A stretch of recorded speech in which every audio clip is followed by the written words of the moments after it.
Hey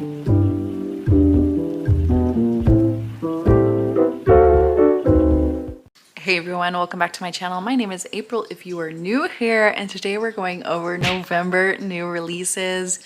I do a new releases video every month, at least I try to. And it's just some of my favorite videos to make. Part of my hobby is not just reading, not just buying, but also discovering new books to read. So that's why I make these videos. I love them so much. Anyways, there's a lot of books to talk about, so let's get right into it. The first book coming out on November 4th, I actually have a copy. What do you know? That's crazy, right? But I want a giveaway. What do you know? Fallen City by Adrienne Young. Adrienne Young is a YA author, and I actually have some of her books. I really loved them, but this is her first foray into adult romantasy. The tagline for this is an epic love story that defies the gods. So you're gonna have gods in here. Also, the synopsis says a lot about political intrigue. It's about two people from opposing sides on the edge of a rebellion that is brewing between this very corrupted city. You have Luca, who is kind of like the son of the royals kind of thing.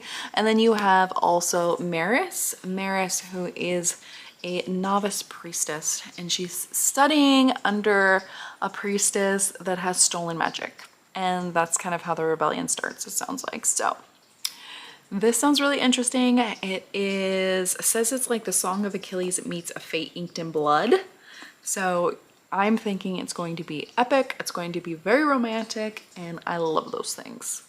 And then I have two sequels, and I usually don't put sequels here, but since they're big ones, I'm gonna put them on here. On the 6th is Silver and Smoke by Helen Schuer. I don't know too much about this because it's a spin-off, and this is also the third book, so I don't really want to read the synopsis too much. It often spoils me for the first two. I plan to get to this, but I haven't even read the first series yet. Well, I read the first book of the first series. I'm so behind. This one has something to do with magic and gods and all that kind of thing. That's all I know. That's all I know. Magic and gods, and it's fantasy, and it's Helen Schuer, and it's very action-packed. That's all I know. That's it. And then we have Between Two Kings. This is a sequel to Split or Swallowed, or Kiss of the Basilisk, if you will. This book is absolutely gorgeous. Not this one, but the first one, Kiss of the Basilisk. I almost bought it like 10 times, but for some reason I just haven't. It's a very spicy monster romance with a basilisk. Man, dude, guy, whatever. And there's apparently a sequel. Because why wouldn't there be? If he's a basilisk, he kind of has a split tongue, so it sounds like it goes. It just works. And then on 11th, one of my 10 Before the End books, The Splintered Kingdom, comes out. This is by Gretchen Powell Fox. I recently read Smoke and Scar last month. Absolutely obsessed with it. Obsessed with this found family adventure romantasy. And in the second book, you kind of take off where they left in the first one, obviously. And the world is falling apart. Things are changing. So I can't wait to see where these two go. The first one is actually kind of low spice a little bit. It's low spice a little bit. But she promises in the second one things heat up between our main characters. And I'm so excited to see that romance blossom. I'm also excited to see where the other characters fit into all of this, because there's so many different realms, different kingdoms, and different adventures that could be had. So I'm curious to see where this whole thing goes. And I cannot wait for Splintered Kingdom. I do have this pre-ordered.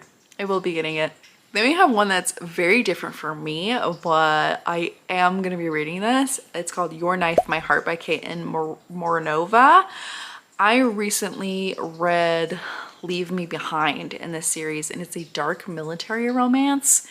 I don't know if it's post-apocalyptic or what. I don't know. I don't know if it's future. I don't know if it's dystopian, but it's definitely modern times.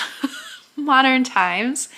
And it also was a bully romance in a lot of ways, but I still really loved it. So I actually think I want to read another one from this author. She does have a fantasy romance book as well that I just got the audiobook for in my library, so I'll be reading it as well. I want to read a couple more from this author to see if I like them or not. But this book is coming out on the 11th. Your Knife, My Heart. It's super spicy. I wouldn't say super dark, but there is dark themes surrounding it. And it's a bloody good time. That's what I like about it. On what date is this coming out again? Okay, on the 13th of November. He Sees You When You're Sleeping. There's already a book called this before, but this one is by Cass O'Shire and Emily Antoinette. This is a monster romance. It's a very spicy, dark monster romance. The blurb just says, a plus-size woman is terrorized by a masked stalker during Christmas, leading to dark desires and spicy encounters in this mature adult romance. That's all it says. And I've already read a book from Cass O'Shire before and I really loved it, so I want to read this one as well. I think this will be like my holiday book. But he's got like some teeth and some nails and stuff, so I'm like, what the heck is he? Is he a monster? Is he a man? What is he? Anyways, I gotta find out. And then I saw this book and I had to put it on here because it's historical, but it's also paranormal. And it says The Vampire's Guide to Wooing a Dressmaker by Melissa Kendall. First of all, thank you, Dragonblade, for keeping historical romances alive, because you're always putting out new books by new authors, and I like every single one of them I'm so interested in. I just really need to get to reading them.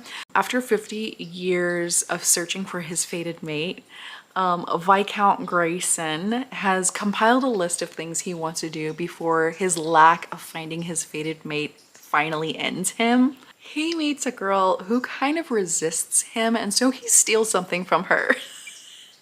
And the next day, her name is engraved on a box and he goes to find her. She's a dressmaker in town and he goes to the place of her business. There he decides to offer to pay her for her help in completing every scandalous task on his list. And I think that's where the romance happens. This sounds good. This sounds really good. I definitely want to read it. And then on the 18th, we have possibly the biggest book that I've been waiting for, that I've been dying for all year, Brimstone. Brimstone by Kelly Hart comes out. I cannot wait for this. I also have this pre-ordered.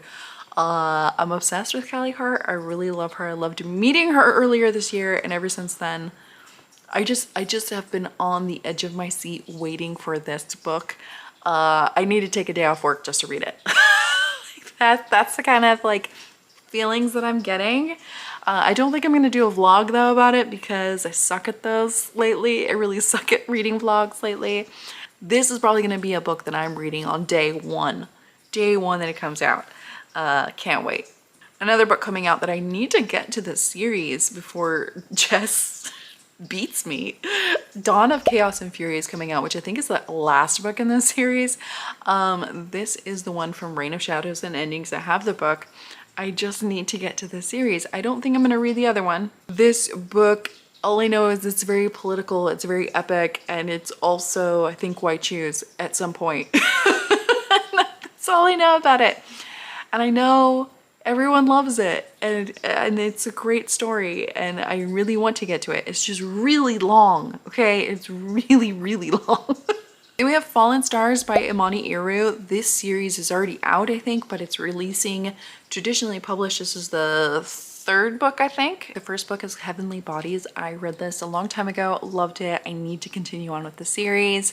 This is about a girl who the world is ruled by stars, and she has a prophetic fate that she's gonna marry a star or fall in love with a star, and it's going to be the end of her and everything else. So she runs away. She runs away thinking that this warlord is her fated mate, and she runs to a neighboring kingdom and actually falls for a prince there. And as that prince helps her kind of, I think, learn her own magic, things kind of unfold. But this book was really, really good. I need to get on with the series. Congrats to the author from going from indie to trad pub. That's always nice to see. Then on the 30th, the final book, we have Changelings by S.E. Wendell. She's starting a brand new monster romance series. This is the first book in it. Again, every time I see these covers, they immediately draw me in. The only reason I'm not reading it right now is because it's more cozy. I'm not in the mood, but I I'm obsessed with this author. I think she's really a sweet person. Every time I see like interviews with her, I think she's so kind and generous and sweet. And I absolutely love what she does for this cozy monster romance genre. And I just need to get in the mood for them. That's all. I just need to get in the mood for them. But this one is Changelings. It's a brand new monster romance. If you like sweet, kind, respectful, but also a little bit spicy, like a little bit spicy, not too much, a little bit spicy, monster romances, mostly sweet. Definitely pick this up. I know I have a lot of people who love sweet monster romances, so definitely pick this one up on the 30th. Those are all the books that are coming out in November that I'm interested in. Let me know if any of these interest you as well. Which one will you be reading in November? What's at the top of your list? And how many people are reading Brimstone on day one? Raise your hand. Raise your hand in the comments if you're going to be reading it day one, because I feel a buddy read coming on. I feel like we need to all do this together. I think we all need to hold our hands together, because Callie has said that she's absolutely going to destroy us. And I don't know if I'm prepared for that, but I'm trying to be. Anyways, thank you for watching. If you're not subscribed to my channel and you like my content, please do so. It really helps my channel. And I'll see you next time. Bye.